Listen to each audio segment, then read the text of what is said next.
All right, let's jump right in. What's the first thing that pops into your head when I say the word executioner?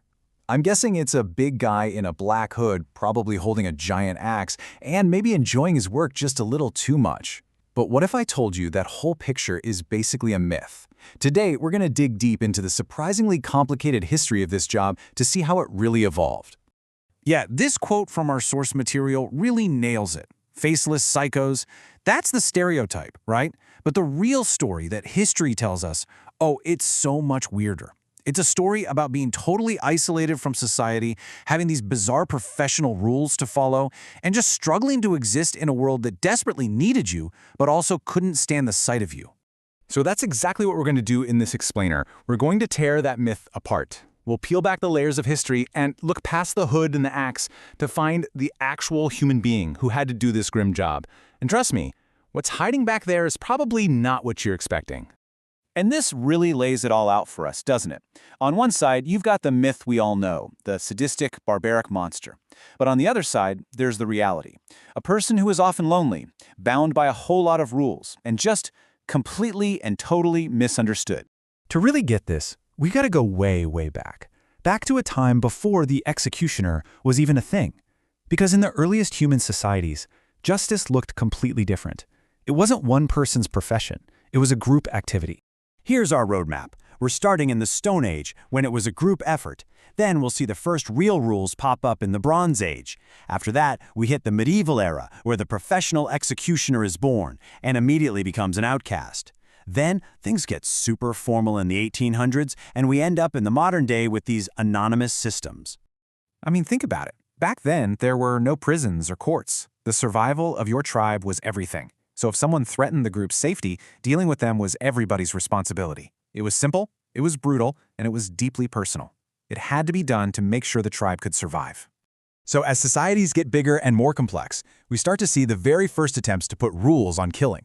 You see it in ancient India with codes of righteous warfare, saying, hey, you can't just harm anyone, not kids, not someone who surrenders. You see it in ancient Greece, where customs said you had to respect a person's body, even in death. This is huge. It's the first time we see humanity wrestling with this idea that maybe, just maybe, there's a right way and a wrong way to kill. And that brings us to the medieval era. This is where the story gets really, really strange. The executioner finally becomes an official professional, but their entire life was basically one big contradiction. And this just sums up the paradox perfectly. You were an essential part of the law. You were often paid incredibly well for it too, but all that money came with a heavy price. You were a social outcast. People were terrified of you, they hated you, and nobody would be caught dead sharing a drink with you at the tavern.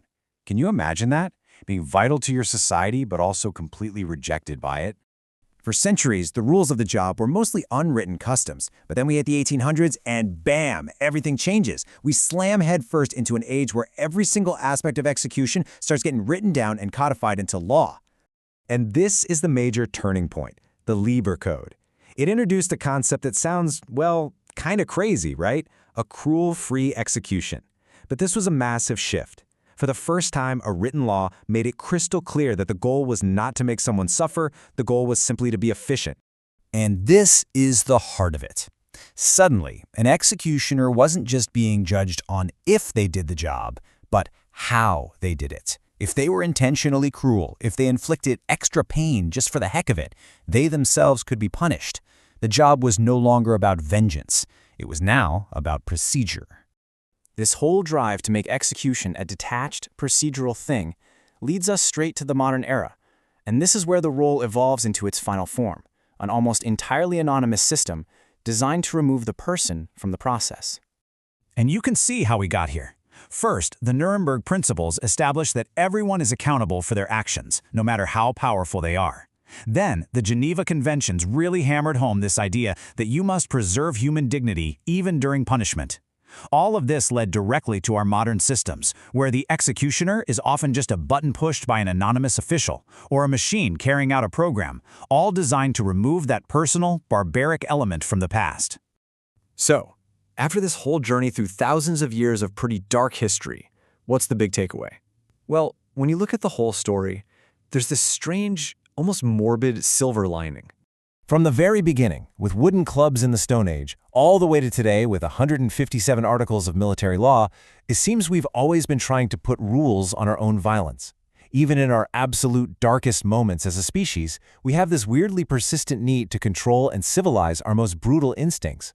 Which leaves us with this one big final question. Is this entire history, from the communal killer to the anonymous system, really just one long paradoxical attempt to civilize our own barbarity?